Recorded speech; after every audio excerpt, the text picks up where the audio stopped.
Good evening. My name is Shamika Williams, and today I will be talking about bullying. Being a parent can be hard in today's society, trying to teach our children right from wrong. I'm pretty sure most of us have taught our children that you treat others how you would like to be treated. Just imagine your child coming home with bruises all over them, crying hysterically, not wanting to go to school anymore. And all of this was caused by a particular person or a group of people bullying your child. Personally, I have not experienced bullying myself or my children so far, but I remember as I was going to school, as I was growing up, seeing some of my fellow classmates tormented every day because of how they looked or other things as well.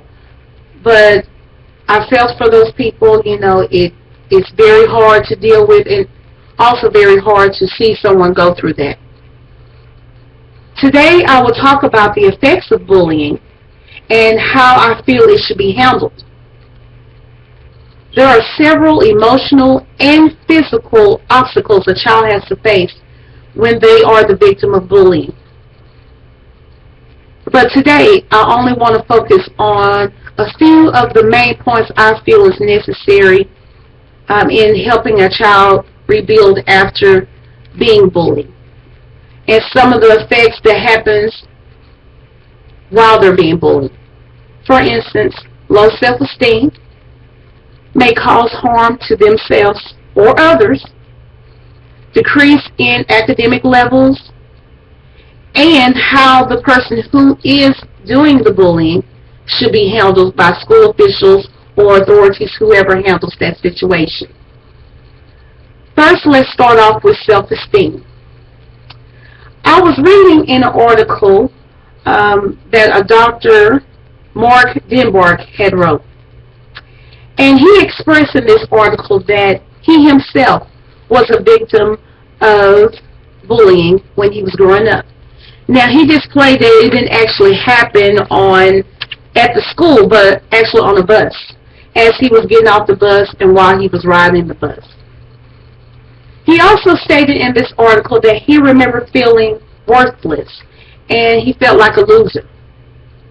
He stated that after hearing all the negative comments that the particular person that was bullying him and another group of people who was bullying him on the bus, he said after hearing those negative comments all day and every day, one starts to feel as if maybe what they're saying is true.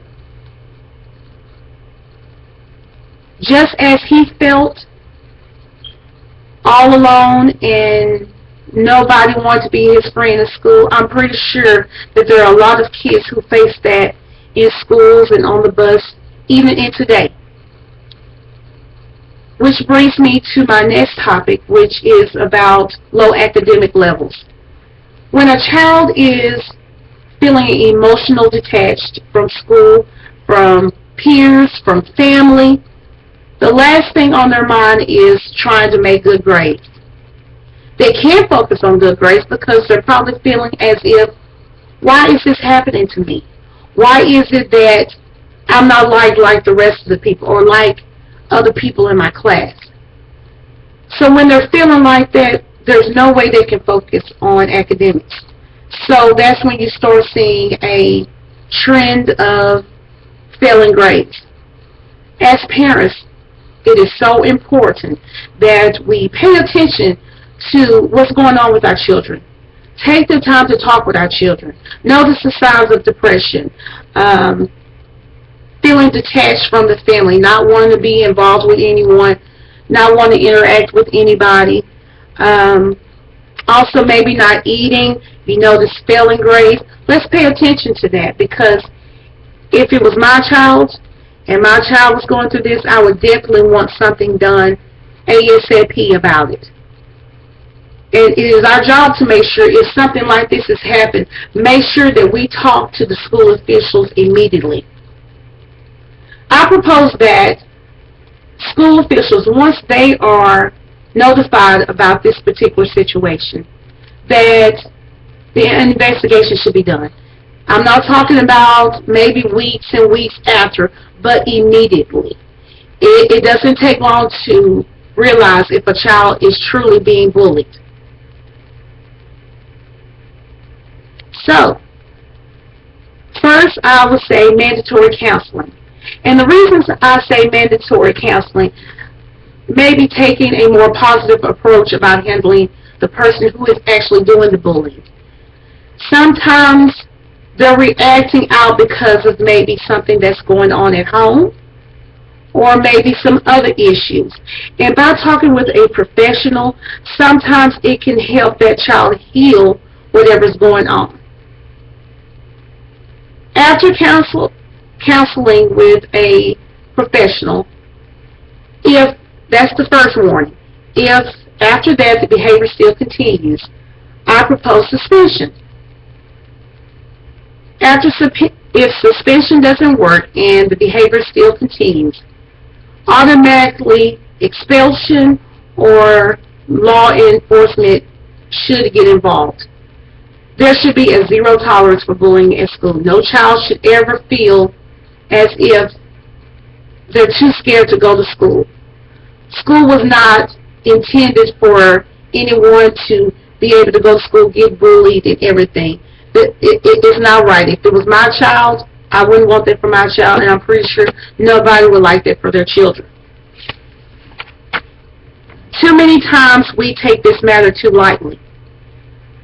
I've heard of those say, well, they're just being kids, or they'll grow out of it, but that's not necessarily true. Sometimes if the situation is not stopped at the beginning, these children, these adolescents, these teenagers grow up and have very serious issues in their adult life. That's why I feel that school officials or whatever authority is to take charge of this situation is to make sure that they take care of it immediately. Never take any child being bullied lightly. The benefits of taking care of this is so that the child who is doing the bullying can get help, and the child who has been bullied can be able to start having a better self-esteem for themselves and focus on what school was designed to be. I thank you for taking the time to listen to me today. I hope what I have said has inspired you, and have a blessed day.